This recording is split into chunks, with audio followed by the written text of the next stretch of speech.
Okay, thanks everybody for joining us today. My name is Greg Wadley. I'm the Clear Roads Program Manager with CTC and Associates.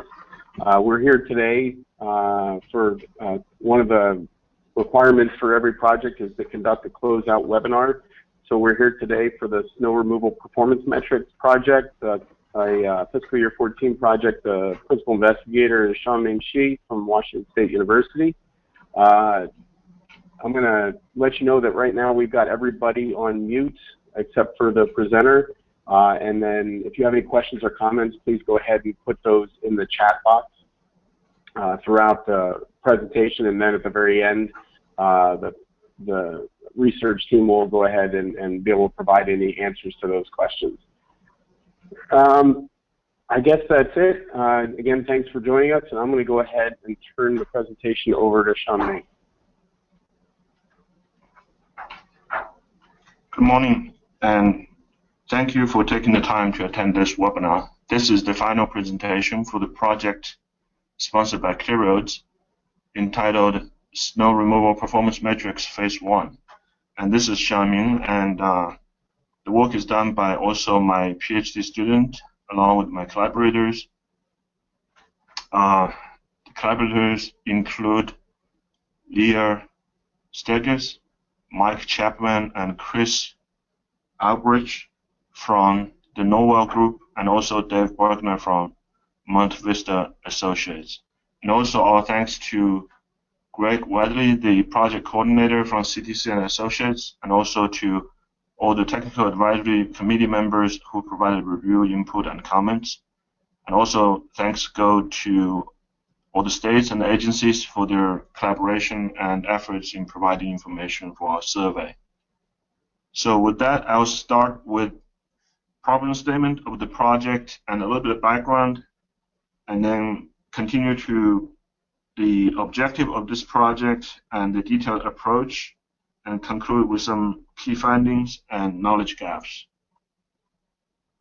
So to start with the problem statement, agencies in cold climates have been performing winter maintenance at some level. As various agencies measure their winter maintenance performance, there are a variety of performance measures as well. So these measures are often inconsistent and difficult to apply to assess the true success of a winter maintenance program. In that context, there's a need to effectively communicate also the success of practices in measuring the performance of snow ice removal operations.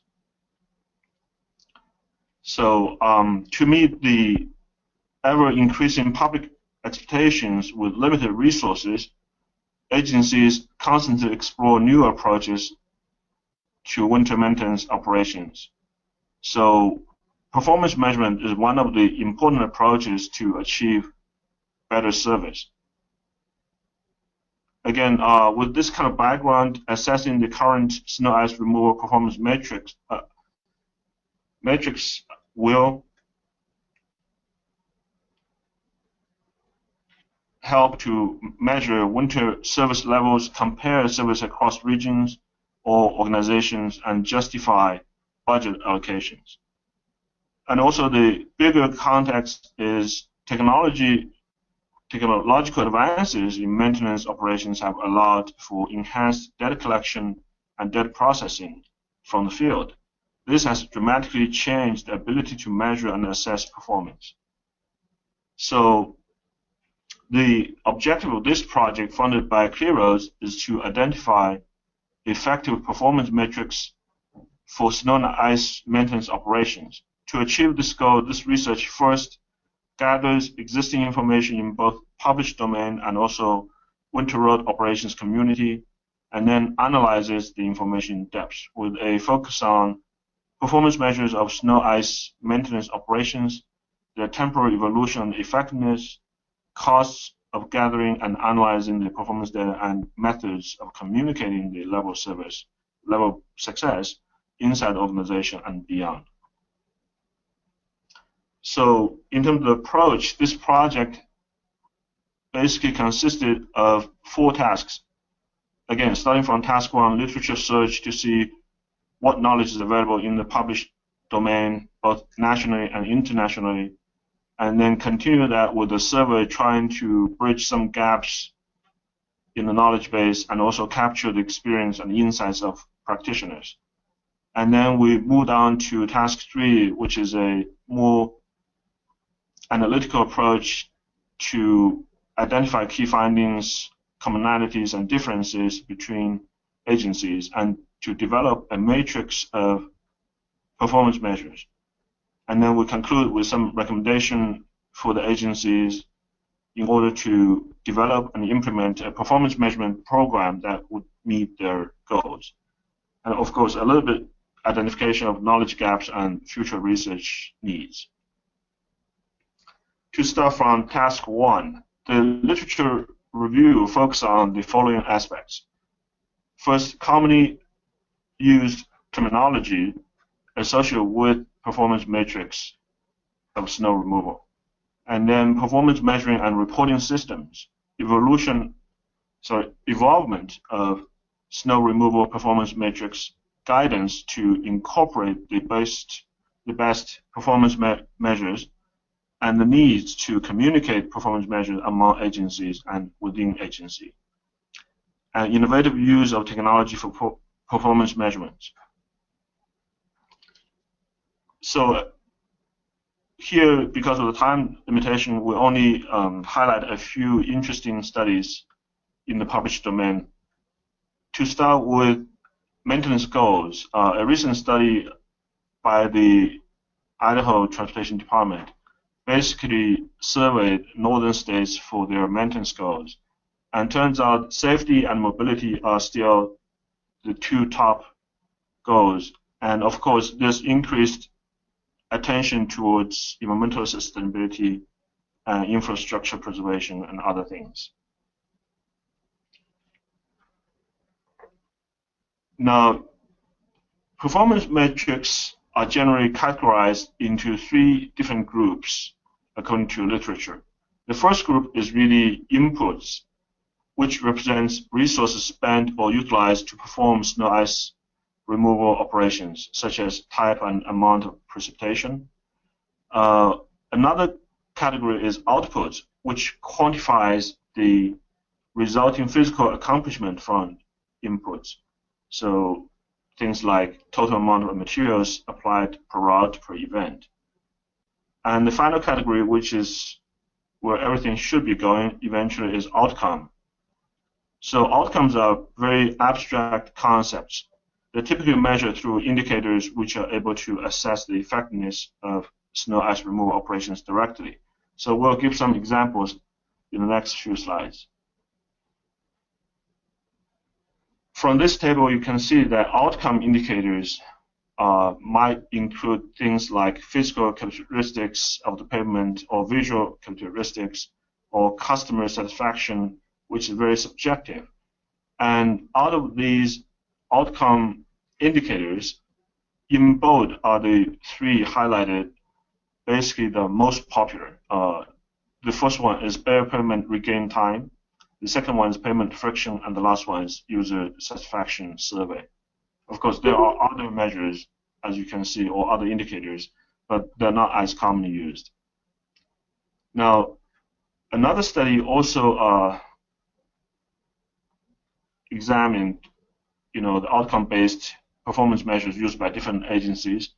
In this table, as you can see in the bold, visual inspection is still the most popular way of,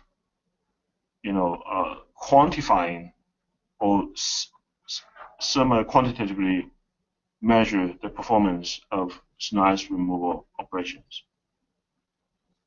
Now, the same study also developed a relationship between pavement friction levels and visual pavement conditions. So this seems to be a very promising approach to develop an effective and efficient performance measure, even though it's not mature yet, but this is where things are going.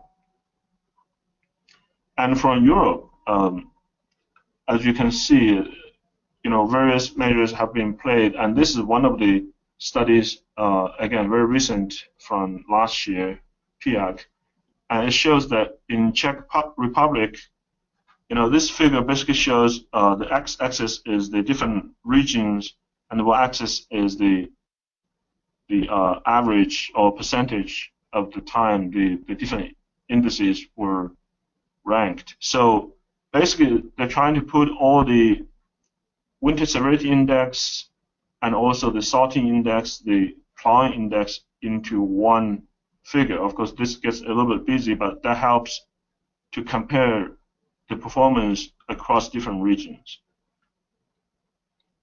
Overall, in the literature review, it shows that there are still a lot of challenges in implementing snow removal performance metrics. Mostly, there's the lack of systematic means of snow removal performance evaluation. And also, even some agencies are not implementing those performance metrics yet. They're still relying on the static standards, which is defining the level of service guidelines and then sticking to that instead of measuring how well they're meeting the guide or the guideline. And also, in recent years, there's the availability of innovative technology for performance measuring and reporting, which make things much easier, but dealing with the data is a challenge because of the quality control and other issues. And also the availability of such technology in turn has increased the demand for snow ice removal performance measuring and reporting systems. And finally, there's increased need to communicate the performance with the general public. And this has been done by some agencies and showed great outcome. Other key findings from the literature review. First, current performance metrics used by state DOTs are not standardized. So every region has its own unique challenges and constraints and priorities. So things are not quite standardized. So that's a challenge for the future implementation. Secondly, the level of service-based performance metrics or pseudo-performance-based metrics or performance-based metrics were adopted by different transportation agencies. And in the US, transportation agencies have historically focused on static standards, mostly the level of service-based guidelines. So performance metrics are less widely used, even though in the last decade things have made some progress in that regard. And also there is increased push for government to transparently communicate their performance with the public. So that basically highlights the need for such type of research and best practices. And also it is possible to collect performance-related data relatively easily nowadays with advanced technologies. Again, training is a key approach to make best use of technology in this case. And also there is a cost associated with advanced technology. Now, if we move on to task 2, focusing on the key findings and results, basically the survey instrument was widely distributed and we had 51 valid responses, not only from the state DOTs in the US, but also from some cities and from 2 agencies in Canada and a few agencies from Europe.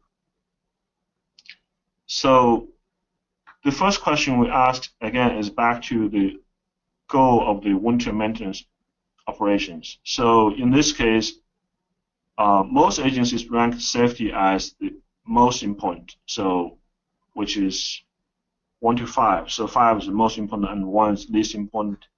So as you can see that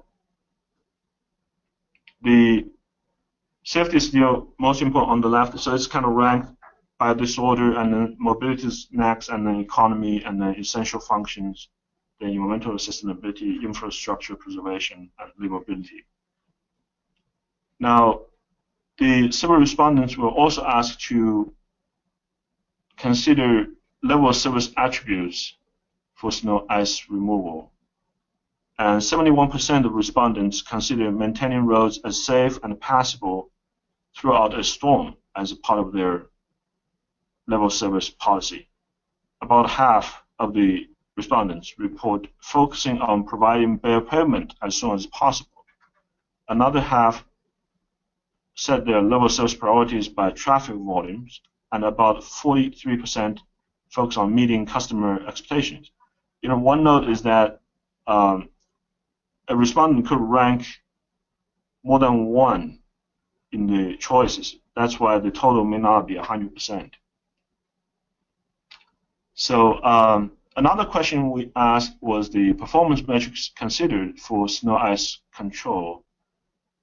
So a little more than half, so 59% of respondents track the time it takes to achieve the established level of service criteria following a storm, while fewer respondents use metrics related to the time it takes to recover traffic to normal speeds or road surface friction. Well, a note on the friction, it's getting very popular to use friction measurements for performance measurement. The challenge is really associated with the cost of doing such measurements. If we look at the temporal evolution of performance metrics, there are a few key findings. First, in the US, agencies have historically set static standards, which makes it difficult or impossible to incorporate performance measurements. And in the last decade, level of service-based performance metrics, suitable performance-based metrics were adopted by most transportation agencies to measure snow removal performance. And performance metrics are highly dependent on the regional agency interests. So more and more agencies report that using performance metrics has become a routine part of the job or duties. So that's the good news. In terms of the effectiveness of the performance metrics, the literature review suggests agencies' adjustment to performance metrics do not interfere with its effectiveness as long as the performance matrix is delivered as designed. And possible long-term effectiveness of performance metrics is essentially unknown because oftentimes they haven't used it for a long time. And international agencies seem to have better experience or more experience and reported effectiveness of such metrics to a larger degree. Finally, the addition of performance metrics to current winter operation programs appear to be more effective for most agencies. In other words, instead of focusing on static standards or level of service guidelines, there is a real need for performance metrics.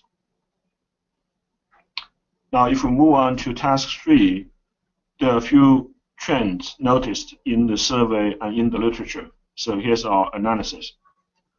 So there is increased interest in friction-based metrics.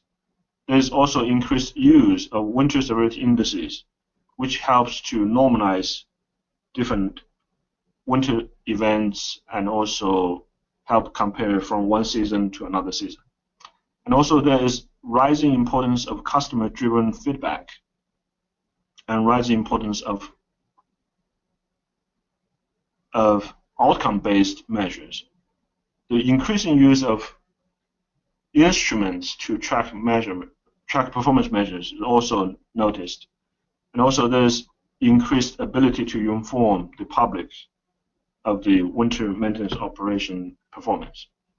So these trends help us to better understand the field and also to see where the future is going. Now, the goal of snow ice control by transportation agencies is to sufficiently restore safety and mobility within acceptable timeframes following winter weather events. So that's the overarching theme we identified throughout the literature and throughout the survey responses. And snow ice control operations have substantially evolved in recent decades, especially in the last decade. There's much more adoption of performance metrics. However, there are still no universally accepted performance measures for snow ice control. Most agencies have developed their own level of service guidelines. Again, because of the local priorities and constraints, their performance measures are different from each other. And the actual operation is considerably more complex, as each event is a mix of meteorological variables, which may include things in this list, like type of precipitation, intensity, duration of precipitation, temperature range before, during, and after the storm event, wind speed and directions, pavement moisture, amount of accumulated snow, ice from prior storms. So all these things make it really difficult to normalize winter events in order to compare them side by side.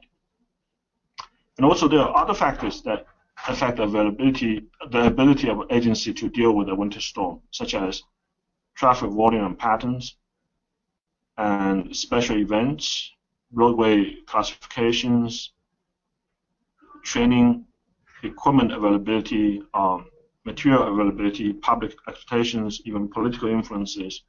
So, all these things make the job even more difficult in terms of how to reliably quantify and deliver, a certain level of service.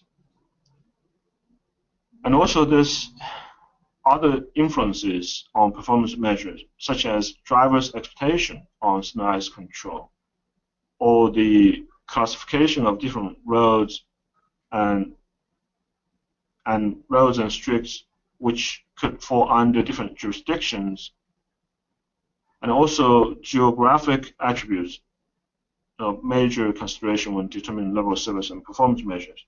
So in summary, there's no one-size-fits-all approach to level of service and associated performance measures. Now, in terms of route classification, from the literature and from the survey, we find that all agencies commonly divide their roadway system into different categories according to average daily traffic volumes.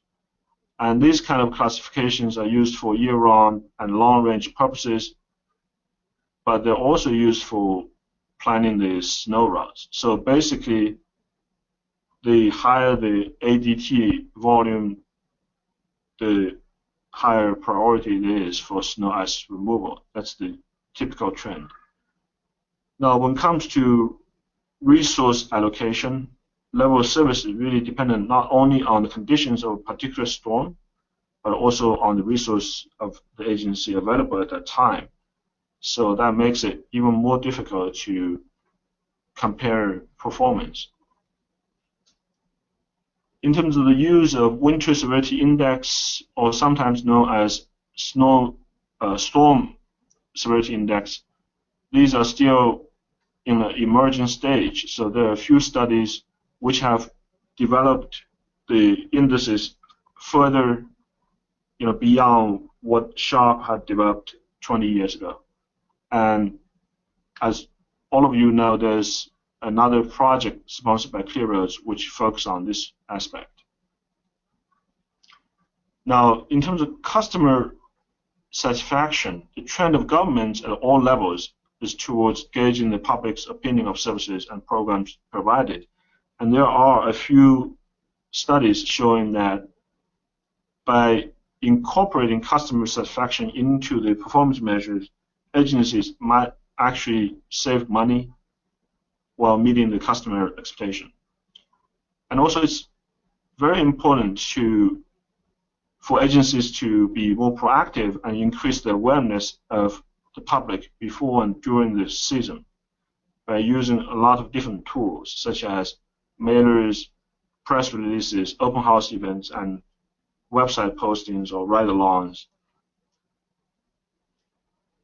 So with all the information gathered or synthesized from literature, from the survey, here's a matrix we try to organize the performance measures by method and by cost. If you look at the upper half of the matrix, basically those are performance measures falling into the category of inputs or outputs based.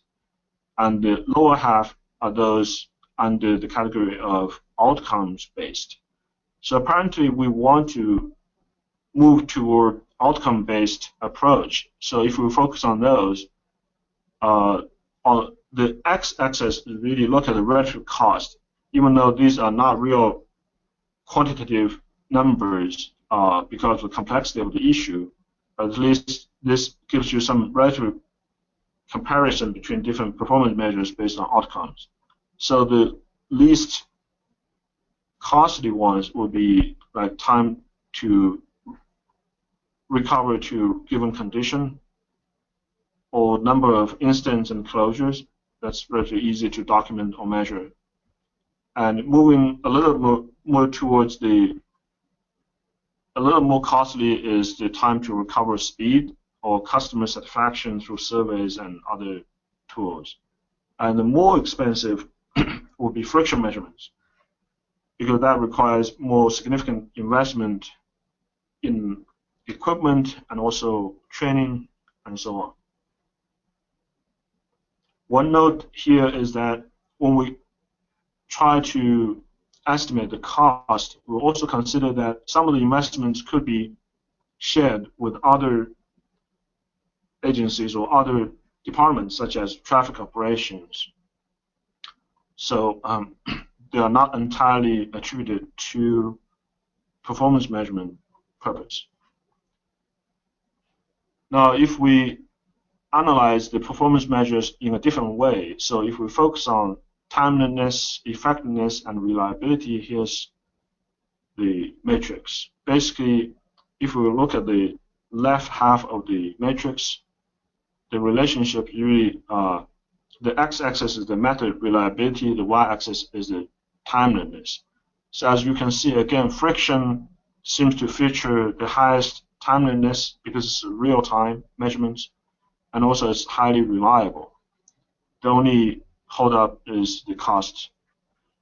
And then in the same group, you can see time to recover the speed and also the materials usage based on the smart snowplow reporting. So those are very timely and reliable. If we look at the other end of the spectrum, so we can look at material usage by manual reporting, which is not very timely, not very reliable. We can also look at equipment usage, again, not very timely or reliable. And we can also use cost of labor as a way to estimate performance, but that's, again, not timely or reliable. Now, if we look at the right side of the matrix, we indicate that by putting the text in bold, it shows high effectiveness. So going back to the left side, you can see that there are three things are highly effective. Friction measurements being one of them, and then storm severity is highly effective in terms of normalizing the storm events. And also the condition to recover the condition is also highly effective. Now, if we identify the key themes from this analysis, basically input and output measures are important for operational assessment and budgetary purposes. Most respondents use either total time to achieve an established objective, or as a percentage of times the objective is met within time. So these are the two most popular ones. And winter severity indices provide a way to compare performance results between storms of different characteristics. And friction is gaining interest as a measure. So these help us to provide some recommendations as task 4. And also technology in terms of sensors, on-plow hardware, software, and sophisticated computation is increasingly used in operations. And safety is still a high priority goal for all the agencies, but performance measures only indirectly measure safety enhancement from snow ice control. In terms of communicating to the public, social media and other personal communication devices have greatly increased this ability of agency to communicate the performance with public. And performance measures should be used to sustain satisfactory performance and motivate agencies to seek further improvements. We also identify a few remaining gaps. So the following measures require a set of standardized terms, and more details needed on the methods used to evaluate them. For instance, the time to given pavement condition, the speed recovery time, the winter severity indices, and the friction measurements. To address the identified gaps, we recommend to identify and interview agencies so that we can develop a matrix outlining levels of agency maturity in performance measurements. For instance, different agencies might have different experience, success, or lessons learned in terms of different performance measures. So this needs to be better quantified. Well, in terms of areas for future research, we identify a few. For instance, investigations of agency preferences regarding data gathering methods are needed. And some studies are still needed to address snow operation improvement by using a specific performance metric. And further investigation is required of the role of performance measurements in snow removal operations, and the development of methods to investigate long-term outcome of performance metrics, including appropriate comparison groups, is still required. Even though the survey examined the agency's efforts towards performance metrics application, but the examination of which agencies are collecting performance metrics data, how agencies are using the data to evaluate the program, make improvements, is still an important area of potential research, because more in-depth investigation, maybe some case studies are needed. To summarize this phase 1 project, basically here are a few things. First, the use of snow removal performance metrics is increasingly of interest among transportation practitioners and academics. And current performance metrics used by state DOTs for snow ice removal operations are not standardized. And actually, they're very difficult to standardize because of the local constraints and priorities. And European countries and Japan seem to be more progressive in the implementation of such snow ice removal performance metrics. Most agencies reported that using performance has become a routine part of their duties. And division and departmental managers are the predominant audiences for the communication of performance measurements, but there's also increased communication to the public. That's all we had, and I welcome any questions you may have. All right, thanks, Xiaoming. In the chat box, I see that Cliff Spoonmore from Wyoming has asked a question. Can you see advantages to trying to establish long-range goals from the short-term data set that we have available? That's a really good question. Honestly, I haven't thought about it in detail. Well, the apparent answer is yes, but in how we can approach this is probably, that's a very good discussion probably we can put into, the scope of phase 2. Like how do we, how do we achieve a long-term benefit, and so that the best practices are implemented, for the next 5-10 years. So yeah, that's a really good discussion. I think we should put into the phase 2 scope. Okay. We have a comment from Alan Williams, the project champion from Virginia. He says, storm severity should not be listed as a performance measure. It is used to compare storms or winter. It is a performance measure for Mother Nature. We need to remove this as a performance measure since there's nothing an agency can do to change it. Right, I agree. The challenge is, for instance, some agencies use, those input or output-based indices or indicators or metrics, even though they're not outcome-based. Like storm severity index, it's it's still kind of categorized depending on how you define the performance metrics. If we only focus on outcome-based, yes, there's only a few. We're basically eliminate half of those discussions. So maybe it's a matter of terminology. These things are related to performance metrics, but they're not the outcome-based. So I think maybe it's more clarification of the definition in the beginning of the report. I mean, it still merit the discussion or the information out there needs to be discussed. But yes, most people would focus on the outcome-based performance metrics as the real, performance metrics. But there are still other things. Some agencies still use like how much material they use as a way to measure the performance, even though that's probably the wrong way. So Tim Chinaki writes, I think customer satisfaction is important, but wonder how relevant the data is from an annual survey performed in spring, summer. I think there are better ways to get are there better ways to get customer input in a timely manner that is still statistically significant?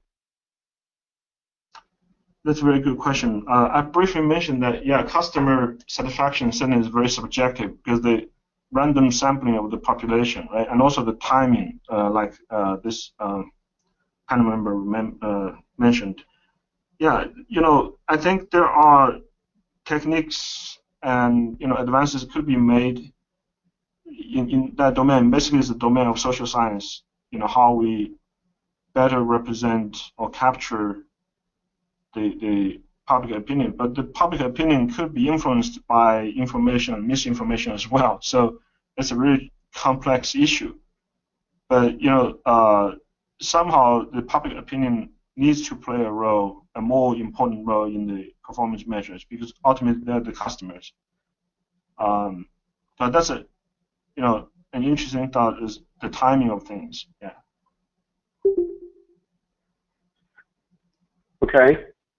Then another one from Justin Drosty from Michigan. It says in one slide, winter severity was listed as a single variable parameter. There are multiple weather parameters that make up weather severity index. Sorry, Greg, could you repeat that question? Yeah, so it says in one slide, the winter severity was listed as a single variable parameter, but there are multiple weather parameters that make up weather severity index. Can you explain that? See. Right. Yeah. Even the SHARP winter severity index was calculated, using multiple meteorological parameters. I agree. So I'm not sure where we